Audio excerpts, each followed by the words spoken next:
Hello everyone. आज का जो टॉपिक है केमिस्ट्री का, तो हम लोग, अगर तुमको याद होगा पिछले वाले लेक्चर्स में से, कि हम लोग एसिड्स बेसिस एंड सॉल्ट्स पढ़ रहे थे ना। होना चाहिए बेटा सॉल्ट्स, ठीक है ना। और पिछले क्लास में हमने पीएच स्केल वाला टॉपिक कंप्लीट किया था, यूनिवर्सल इंडिकेटर वाला भी टॉपिक कंप्लीट कर लिया था, ठीक है। तो आज हम लोग इस टॉपिक, छोटा सा टॉपिक है, इसमें ये देखेंगे कि हमारे मतलब जीवन के अलग, मतलब हर दिन में अलग अलग कामों में, अलग अलग जीवन के, जिंदगी के जो भी सिचुएशंस हैं, उनमें कैसे पीएच का रोल है, यानी कि पीएच मतलब एसिडिटी या बेसिसिटी, कैसे हम लोग अलग अलग दिनों में इनसे दो चार हम होते रहते हैं, ठीक है। देखो, सबसे पहला है इंडाइजेशन। अगर तुम किसी भोज में तुम भोज खाने गए और तुमको लगा कि बस अब 3-4 महीने तक अगला भोज नहीं मिलने वाला है, और तुमने खा लिया यहाँ गले तक, तो देखो, हम लोगों को बायोलॉजी से पता है ना, कि तुम बायोलॉजी वाले चैप्टर में पढ़ा होगा कि हमारे पेट में एसिड जनरेट होता है ना। कौन सा एसिड बेटा? Hydrochloric acid, which has a pH of around 1, which is a very strong acid. Universal indicator में उसका कलर दिखेगा रेड, ठीक है। और अगेन, मतलब कि कितनी अजीब बात है कि हमारे पेट में पैदा होता है वो एसिड, पर हमारा पेट, हम जलते नहीं अंदर से ना। ऑल डिजीज, मतलब ऑल प्रेज टू गॉड, है ना। अब यहां देखो, अब इनडाइजेशन, हाँ, तो हम ये कह रहे थे कि अगर तुमने बहुत ज्यादा खाना खा लिया, तो तुम्हारे खाने को पचाने के लिए जो तुम्हारा पेट है ना, जो तुम्हारा स्टमक है, वो उतना ही ज्यादा एसिड प्रोड्यूस करेगा, ठीक है। और कभी कभी ऐसा भी होता है कि तुम कुछ खा नहीं रहे हो ना, भूखे पेट भी, खाली पेट भी एसिडिटी हो जाती है। अगर एसिड प्रोड्यूस हुआ, उसको पचाने के लिए कुछ नहीं वहां पर, तो दोनों ही केस में। तो बहरहाल बात यह है कि अगर तुम्हारे पेट में एसिड है इस तरह से कि उस एसिड का काम नहीं है, तो वो क्या करेगा? स्टमक की लाइनिंग को कोरोड करना शुरू कर देगा, है ना। और जिससे कि हमको डिस्कंफर्ट महसूस होगा और हम अच्छा महसूस नहीं करेंगे, उल्टी जैसा भी लग सकता है, चक्कर भी आ सकता है ना। तो इस सिचुएशन को बोलते हैं बच्चे इंडाइजेशन। क्या बोलते हैं? इंडाइजेशन बोलेंगे, है ना। ये क्यों होता है? हमारे पेट में एसिडिटी होने की वजह से होता है, ठीक है ना। Sometimes, most of the times over eating करने की वजह से, और फ्यू ऑफ द टाइम्स कुछ नहीं खाने से ना, भूखे पेट रहने से एसिडिटी होती है। भूखे पेट चाय पीने से भी एसिडिटी होता है बहुत ज्यादा, है ना। तो खाली पेट चाय पीने से बचिए आप, ठीक है, ग्रीन टी पीजिए। अब यहां देखो, खैर, तो अब हमारे पेट में जो एसिड बना, और हम लोगों ने एसिड और बेस के जो कैरेक्टरिस्टिक्स पढ़ रहे थे, उसमें हमने ऑलरेडी पढ़ रखा है कि एसिड को न्यूट्रलाइज करने के लिए किसका रिक्वायरमेंट होता है? बेस का। तो अब हमारे पेट में जो एसिड बन गया है, उसको जब तक हम न्यूट्रलाइज नहीं करेंगे, तो इनडाइजेशन के होने की वजह से जो डिस्कंफर्ट में हम जो हैं, वो हम उससे बाहर नहीं आ पाएंगे। तो देखो, अब हमारे पेट में बन रहा है हाइड्रोक्लोरिक एसिड, तो ऐसा बात नहीं कि हम सोडियम हाइड्रोक्साइड जो बेस है वो पी लें। सोडियम हाइड्रोक्साइड या पोटेशियम हाइड्रोक्साइड एक स्ट्रॉन्ग बेस है बेटा, उसको हम पी नहीं सकते। उसको पिएंगे तो बहुत ज्यादा नुकसान हो सकता है हमारा ना, हमारा हेल्थ बहुत ज्यादा बिगड़ सकता है, ठीक है। तो हम लोग क्या करते हैं ना कि बेस तो हम लोग इस्तेमाल करते हैं ना, B it intake a base, और बेस होना चाहिए माइल्ड। क्या होना चाहिए? माइल्ड। तो माइल्ड बेस में हम लोग यूज करते हैं मैग्नीशियम हाइड्रोक्साइड। कौन सा बेस इस्तेमाल करेंगे बेटा? Magnesium hydroxide. This is a mild base. एक ऐसा बेस होता है, माइल्ड बेस होता है बेटा, माइल्ड बेस। अच्छा देखो, मैग्नीशियम हाइड्रोक्साइड को ही बोलते हैं मिल्क ऑफ मैग्नीशिया। क्या बोलेंगे? मिल्क ऑफ मैग्नीशिया, ना, मैग्नीशिया, ठीक। तो मैग्नीशियम हाइड्रोक्साइड बेसिकली एक माइल्ड बेस है, जो कि हमारे पेट में एसिड जो प्रोड्यूस हो गया है, उसको जाके क्या कर देगा? न्यूट्रलाइज कर देगा, और हमारे इनडाइजेशन से क्या हो जाएगा? हमें राहत मिल जाएगी, ठीक है।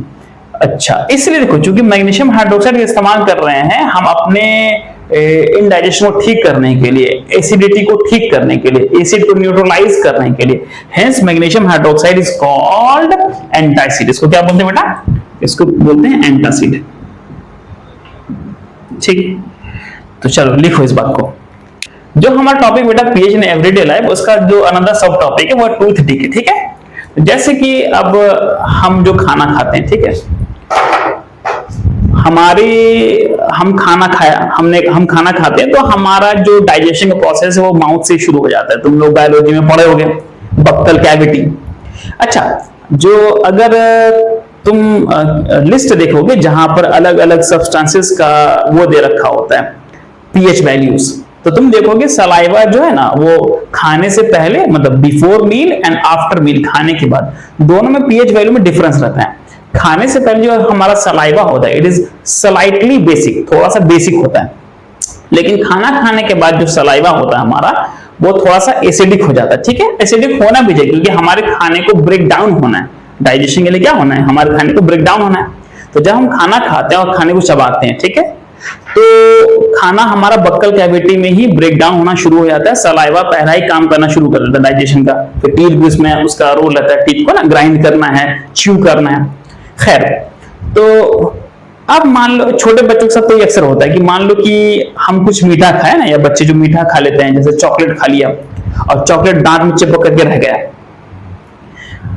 और बच्चे बिना उसको साफ किए ना, बिना उसको ब्रश किए, बिना उसको रिंस किए अच्छे से वो सो गया। अच्छा, सोने से देखो, जब हम सोते तो हमारा क्या क्या चीज बंद हो जाता है, हमारी आंख बंद हो जाती है, हमारे कान बंद हो जाते हैं ना, हम तो देखते नहीं ओब्वियसली, क्योंकि आंख बंद नहीं करेंगे तो नींद नहीं आएगी। पर अजीब बात यह है कि सोने के बाद हमारे कान भी क्या हो जाते हैं, बंद हो जाते हैं, हमें कुछ सुनाई देना भी क्या हो जाता है, बंद हो जाता है। और साथ में क्या बंद हो जाता है बेटा, सलाइवा प्रोडक्शन। क्या बंद हो जाता है, सलाइवा प्रोडक्शन। अच्छा देखो, हमारे सबके, सिर्फ मेरे नहीं है ना, जितने दुनिया के लोग हैं, हम लोग खाना खाते हैं इसी वजह से। और खाना एक फॉरेन सब्सटेंस है ना, खाना बाहर से खाते हैं, बाहर का बर्गर पिज्जा हो गया, या रोटी सब्जी, वही सब हम लोग खाते हैं, उसको चबाते हैं। तो हमारा जो टीथ है ना, ये गम्स है, उसके अराउंड लाखों करोड़ों बैक्टीरिया होते हैं। हाँ, ये बात सच है, we are carrying bacteria in our mouths. ठीक है, बैक्टीरिया से प्रॉब्लम नहीं है। देखो प्रॉब्लम कब शुरू होगा, देखो अब जैसे कि कोई चॉकलेट खा लिया या कोई मीठा सामान खा लिया, और चॉकलेट जो है उसके दांत में चिपक गया है ना, मान लो ये चॉकलेट है, इसके दांत में चिपक गया यहाँ पर, ठीक है, और उसको वो बिना कुल्ला किए, जिसको रिंसिंग बोलते हैं, बिना रिंस किए वो सो गया। जब सो जाएंगे तो सलाइवा प्रोडक्शन बंद हो जाएगा। दिन में क्या होता है कि हर टाइम चॉकलेट खाने के बाद हम लोग ब्रश नहीं करते हैं, बस कुल्ला से मुंह धो लेते हैं, ना रिंस कर लिया माउथ को, क्योंकि हमारा माउथ जो है वो कॉन्स्टेंटली सलाइवा प्रोड्यूस करता ही रहता है। और चूंकि स्लाइटली बेसिक होता है तो वो सलाइवा इस खाने का जो सामान है जो हमारे दांत में जाके चिपक गया उसको धुलते रहता है। लेकिन अगर जब सो जाए ऐसा, इसको बिना साफ किए, तो देखो क्या होगा, सो जाएंगे तो हमारा माउथ बंद हो जाएगा, ऑक्सीजन इनसफिशिएंट अमाउंट में रहेगा अब, और जो माउथ में हमारे जो प्रेजेंट बैक्टीरिया है दांतों के अराउंड, वो इस मीठा चीज या जो फूड प्रोडक्ट है ना, देखो चावल में भी मिठास होता है, रोटी में मिठास होता है ग्लूकोज की वजह से, तो उसको ब्रेक डाउन करेगा। अच्छा, ब्रेक डाउन जब करेगा तो एसिड प्रोड्यूस करेगा। जो बैक्टीरिया इस फूड पार्टिकल को या फूड सब्सटेंस को जो हमारे दांत में ऑलरेडी चिपका हुआ है उसको ब्रेक डाउन करेगा इनसफिशिएंट ऑक्सीजन में, तो प्रोड्यूस करेगा एसिड। क्या प्रोड्यूस करेगा बच्चे, एसिड। अच्छा, एसिड क्या करेगा ना, पहले तो इस इनेमल को कोरोड करेगा, इनेमल को क्या करेगा, कोरोड करेगा। तो इनेमल के कोरोड होने से एक तो जो प्रोटेक्टिव कवरिंग है हमारे दांत के अराउंड वो खत्म हो जाएगा, हमारे दांतों का शाइन जो चमक है, व्हाइटनेस है, वो खत्म हो जाएगा, दांतों में पीलापन आ जाएगा। हाँ, ये बात सच है। अच्छा, और फर्दर क्या होगा, हमारे जो यहाँ नर्व्स है ना, देखो हमारे दांत में ना ऐसे नर्व्स जाते हैं इस तरह से, ऐसे, ठीक है, तो वो नर्व एक्सपोज हो जाएंगे, बाहर की तरफ खुल जाएंगे। उसके बाद अगर तुम ठंडा पानी पिए, गर्म पानी पिए, मीठा खाए, और जैसे तुम्हारा ठंडा पानी इस दांत में लगेगा, इस नर्व एंडिंग्स पे लगेगा, तुमको बहुत तेज दर्द होगा। ठीक है ना, तो इनेमल हमें उस दर्द से भी बचाता है। अच्छा, इनेमल जो है ना वो किस मटेरियल से बना हुआ, किस सब्सटेंस से बना हुआ, उसके बारे में बाद में चर्चा करेंगे। इट इज वेरी इंपॉर्टेंट, क्योंकि सीबीएसई में उस पर बेस्ड एक क्वेश्चन भी आ चुका है। देखो अब फर्दर क्या है यहाँ पर, अब ये जो एसिड यहाँ पर बना हमारे दांत के ऊपर, वो दांत को कोरोड कर देगा। क्या कर देगा, कोरोड कर देगा। और छोटा सा यहाँ पर मान लो कि कैविटी हो गई, छोटा सा क्या हो गया यहाँ पर, कैविटी, दांत थोड़ा सा गड्ढा जैसा हो जाएगा, वहां पे कैविटी हो जाएगा। अच्छा, अब चूंकि वहां कैविटी हो गया है तो अगली बार खाना आएगा तो उस कैविटी में फंसने का ज्यादा चांस रहेगा और फंस जाएगा। ब्रश करने की तो आदत है नहीं, और हम फिर ऐसी लोगों को सोने की आदत है इस तरह से, फिर यहां पर और एसिड प्रोड्यूस होगा, वो कैविटी और बड़ा होता जाएगा, होते होते दांत खत्म हो जाएगा, ठीक है ना। तो उस चीज से बचने के लिए तो हमें सबसे पहले ये है कि हमें एक अच्छा ओरल हाइजीन मेंटेन करे रहना है। जब भी खाना खाएं अच्छे से पानी से कुल्ला करें, उंगली से रिंस करें, है ना। और सोने से पहले और जगने के बाद ब्रश ट्वाइस अ डे, है ना, ब्रश करना है। अच्छा, ब्रश करने से क्या होगा बेटा, यहां देखो, जो हमारा टूथपेस्ट है,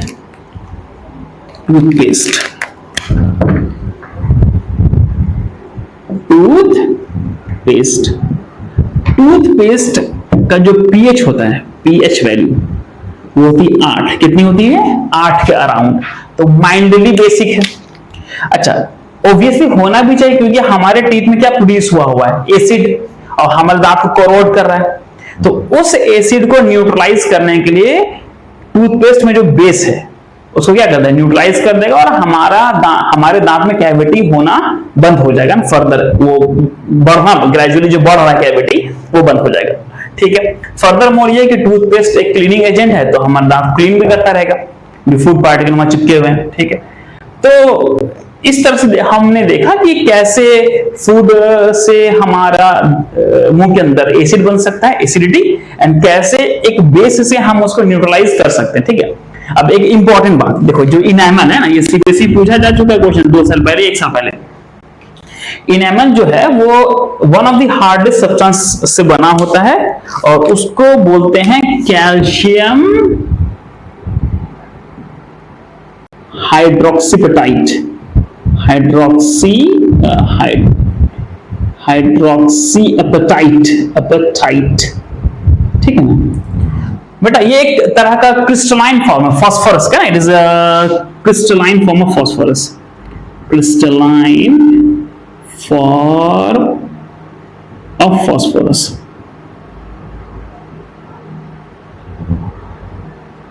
सीबीएसई में एक बार क्वेश्चन पूछा पिछले के पिछले साल कि हमारा जो टीथ का इनेमल है वो कौन से सब्सटेंस से बना हुआ है? बेटा कौन से सब्सटेंस से बना हुआ है? कैल्शियम हाइड्रोक्सीपेटाइट से बना हुआ है, ठीक है। अच्छा, ये क्वेश्चन तो है कि सीबीएसई ने पूछ लिया। अब सीबीएसई के कौन से क्वेश्चन पूछने का चांस है उसके बारे में अब हम लोग चर्चा करेंगे, ठीक है। चलो इसको मिटा दे रहे बेटा।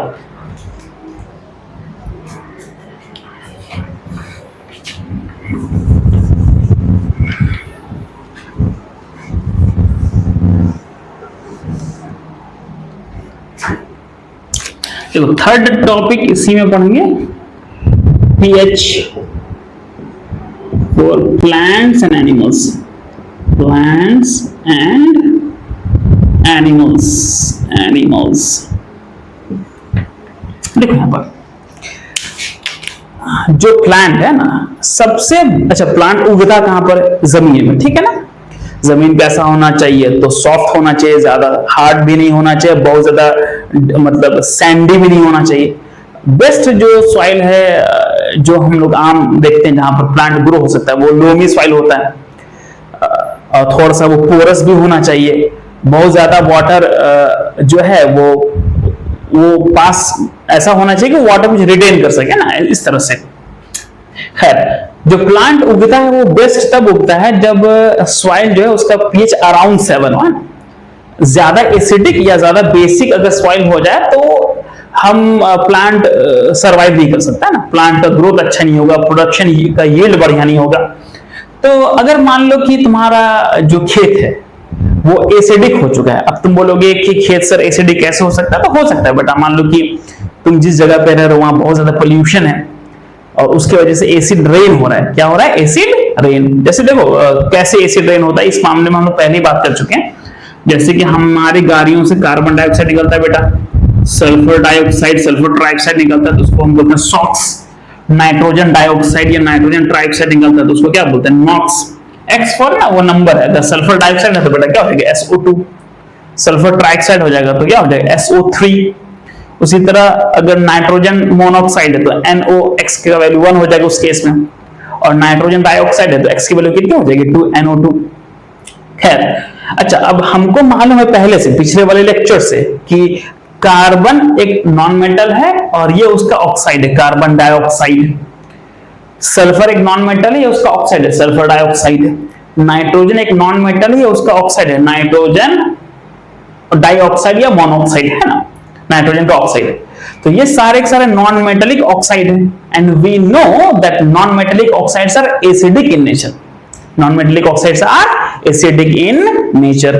अच्छा, अब क्या होगा कि जब बारिश होगी और ये हमारे एनवायरनमेंट में है तो कार्बन डाइऑक्साइड बारिश के पानी में घुल जाएगा और बनाएगा कार्बोनिक एसिड। कौन सा एसिड बनाएगा बेटे? कार्बोनिक एसिड है ना, ये बनाएगा कार्बोनिक एसिड।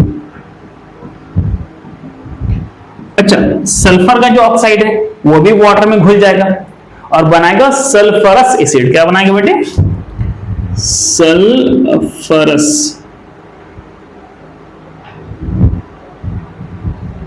हाँ, माइंड इट की सल्फ्यूरिक एसिड नहीं बना देगा। Sulphuric acid is a strong acid. ऐसा होता तो फिर दुनिया खत्म थी, वैसा नहीं होता है ना बेटा, सल्फरस एसिड बनाता है। अच्छा, नाइट्रोजन का जो ऑक्साइड है वाटर में घुलने के बाद बनाएगा बेटा नाइट्रस ऑक्साइड है ना, नाइट्रस एसिड, सॉरी ऑक्साइड बोल रहा हूं मैं, ठीक है। अच्छा, माइंड इट की नाइट्रिक एसिड मत बोल देना, नाइट्रस एसिड है ना। नाइट्रिक एसिड एक स्ट्रॉन्ग एसिड है, ऐसा होता तो फिर कोई सर्वाइबिलिटी ही नहीं होती, ठीक है। अच्छा देखो, तो अगर मान लो कि बारिश का पानी एसिडिक है, उससे तुम्हारा खेत पूरी तरह से एसिडिक हो गया है, तो उसको अब हमको क्या करना पड़ेगा? न्यूट्रलाइज करना पड़ेगा। तो खेतों को न्यूट्रलाइज करने के लिए, अगर खेत एसिडिक हो चुका है ना, तो अगर मान लो बेटा खेत हो चुका है एसिडिक, तो उसको न्यूट्रलाइज करने के लिए हम लोग इस्तेमाल करते हैं बेस का। किसका इस्तेमाल करेंगे? बेस का। तो इसके लिए हम लोग क्या करेंगे ना कि जो खेत है उसमें चूना छिड़केंगे। क्या छिड़केंगे? चूना। चूना बेसिकली क्या होता है बेटा? Calcium oxide. क्या होता है? ये बात हम पहले भी बता चुके हैं। कैल्शियम ऑक्साइड क्या होता है? चूना होता है। अच्छा, कैल्शियम ऑक्साइड जो है, अच्छा खेत हमारा होता है, खेत में नमी होती है, खेत में पानी होता है, तो कैल्शियम ऑक्साइड जाएगा उस मॉइस्चर से मिलने के बाद बना देगा कैल्शियम हाइड्रोक्साइड। क्या बना देगा बेटा? Calcium hydroxide. तो ये बेस है कि नहीं? ये माइल्ड बेस है। तो कैल्शियम हाइड्रोक्साइड एसिड रेन की वजह से हुए खेत जो एसिडिक हो चुका है उसको जाके न्यूट्रलाइज कर देगा और हमारा खेत जो है खेती करने के लिए रेडी हो जाएगा, ठीक है। अच्छा, कभी कभी ऐसा हो सकता है कि तुम्हारा खेत बेसिक भी हो सकता है, ठीक है ना। अब खेत बेसिक कैसे हो सकता है कि मान लो कि तुमने बहुत ज्यादा फर्टिलाइजर का इस्तेमाल कर दिया ना कभी किसी खेती की सीजन में, तो खेत बेसिक हो सकता है।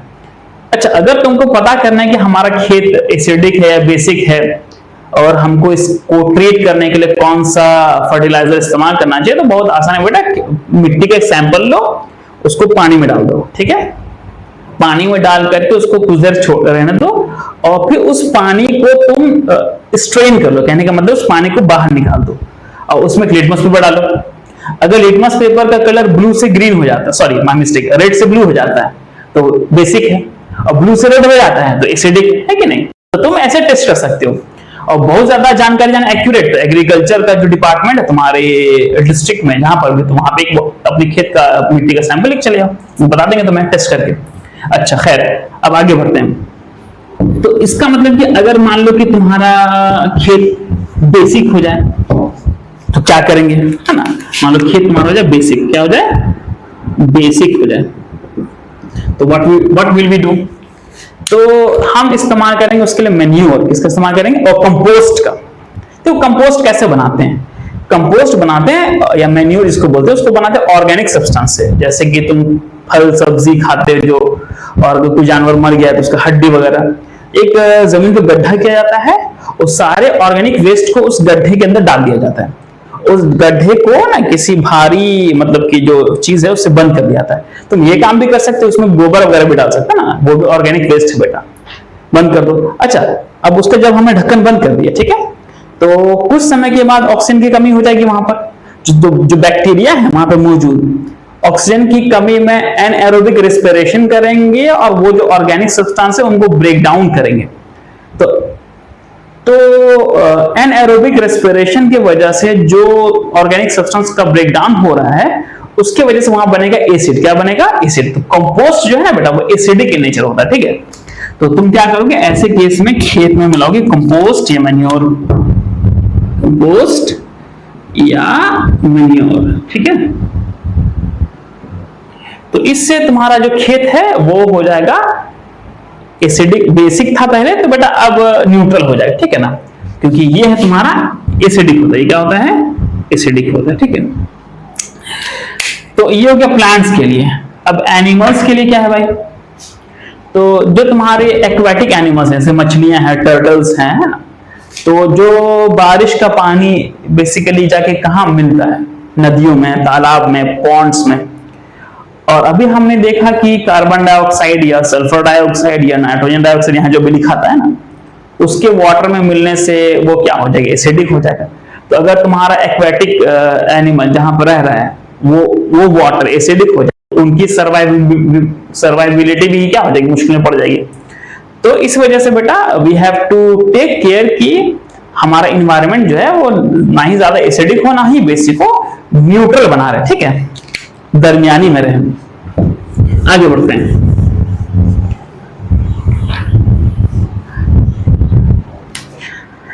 जो बेटा थर्ड टॉपिक है तुम्हारे इस कैटेगरी में वो है self defence, self defence by plants and animals, plants and animals.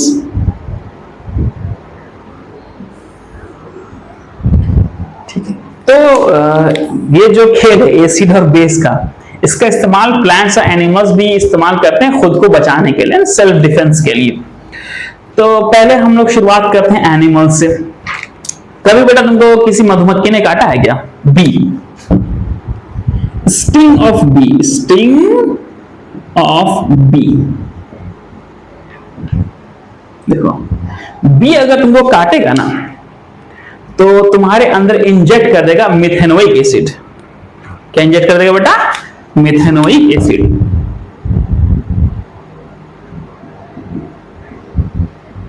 Acid inject करेगा, ठीक है।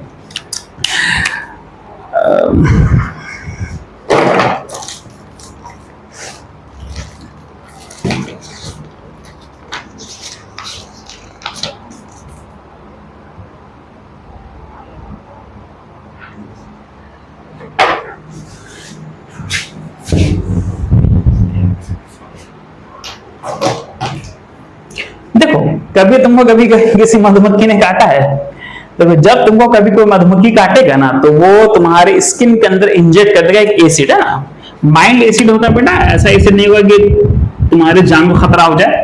लेकिन मान लो बहुत सारे बी ने काटे ना तब तुम कार्डियक अरेस्ट में जा सकते हो, ये बात सच है। अगर मान लो तुमको बहुत सारे मधुमक्खियों ने काट लिया, you can get a heart attack, ठीक है, you can have a cardiac arrest. तो खैर अगर मान लो एक दो बी ने काटा तो तुम्हारे अंदर वो इंजेक्ट कर देगा एसिड। क्या इंजेक्ट कर देगा? एसिड इंजेक्ट कर देगा, जिसकी वजह से तुमको दर्द होगा ना, इरिटेशन होगा, वहां पे जलन होगी।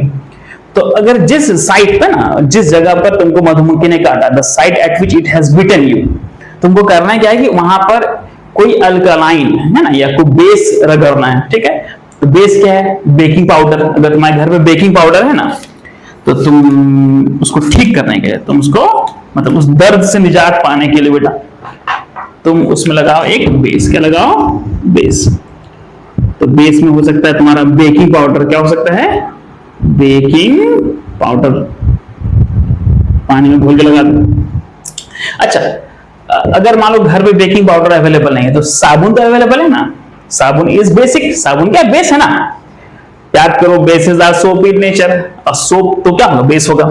तो तुम सोप का भी इस्तेमाल कर सकते हो ना। तो जिस जगह पे काटा उसको सोप से अच्छे से धो लो बेटा, है ना, तो कुछ समय में तुमको आराम मिल जाएगा।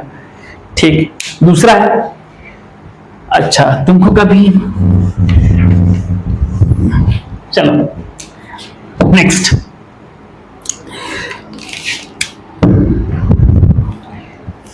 मधुमक्खी का काटना जो है ना, देखो मधुमक्खी जो होती है ना, जिसको बी बोलते हैं, हनी बी, वो उतना एग्रेसिव नहीं होता। अगर तुम उसको ज्यादा छेड़छाड़ ना करो, उसको उंगली ना करो, वो तुमको काटेगा नहीं, है ना। It is a very docile creature, काफी अच्छा क्रिएचर, ठीक है। लेकिन अगर यहीं पर अगर तुमको वास्प की बात करें, याद करो बहुत जगह उसको बोलते हैं ततैया भी बोलते हैं, ठीक है ना।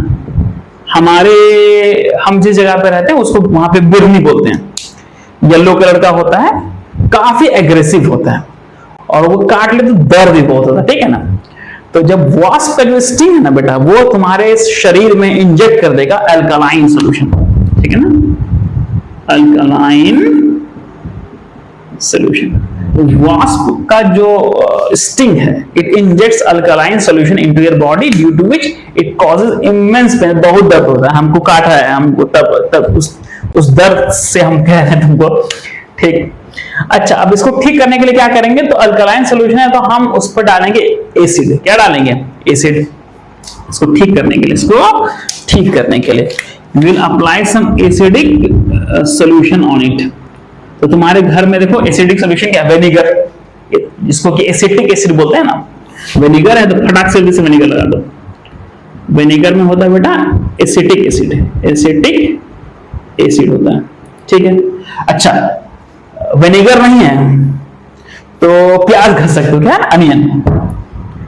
तो अनियन का रस भी ना हल्का सा एसिडिक ही होता है, ठीक है।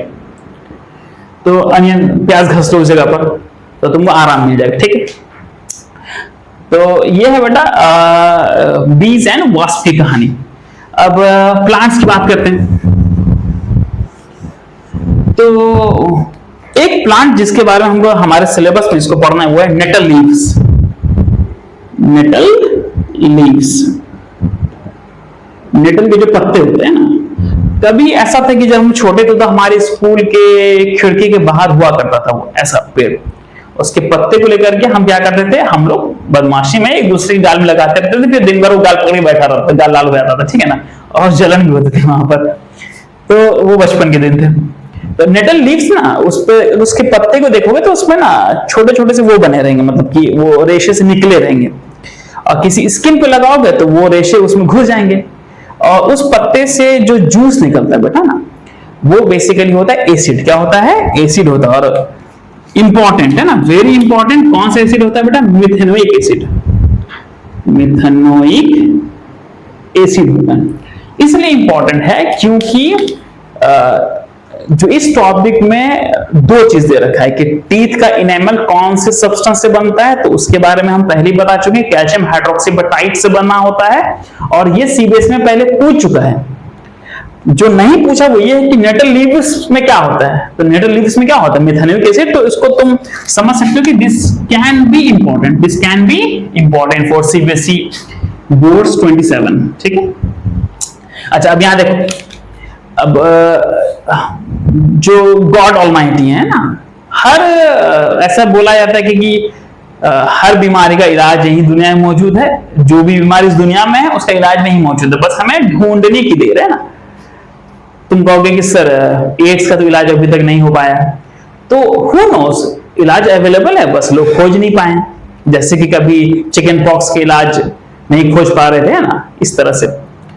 तो जहां पर नेटल लीव्स उगता है ना, नेचुरल जंगल में ना, जहां पर प्लांट्स अपने आप उगते हैं, तो अक्सर देखा गया है कि जहां पर नेटल लीव्स उगते हैं उसके प्लांट, वहीं पर एक और प्लांट पाया था, उसको बोला था डॉग प्लांट, है ना। अब डॉग प्लांट जो होता है उसका पत्ते का जो रस होता है वो बेसिक होता है। कैसा होता है? बेसिक। अब देखो अजीब सी बात है कि जहां नेटल का प्लांट उगता है उसके बगल में कौन सा प्लांट उगता है? डॉग प्लांट उगता है। तो अगर इससे तुमको कोई परेशानी हो गई तो डॉग प्लांट का पत्ता लो, उसको मसलो, उससे उसका जो रस निकलेगा उसको उस जगह पे लगा लो जहां पर तुमको इसका कांटेक्ट हो गया है, तो तुमको जलन से राहत मिल जाएगी, ठीक है। तो इस टॉपिक में इतना ही था बेटा, पीएच इन एवरीडे लाइफ में। तो आई होप कि तुमको ये टॉपिक समझ में आया होगा। अगर देखो, अगर तुमको कोई भी डाउट है तो तुम कमेंट कर दो, और ये भी कि अगर तुमको कोई भी प्रॉब्लम है किसी दूसरे टॉपिक में तो वो भी मेंशन कर दो। हम पर्सनली इस बात की जिम्मेदारी लेते हैं कि हम तुम्हारा प्रॉब्लम सॉल्व करेंगे, ठीक है। चलो, good night and take care, bye.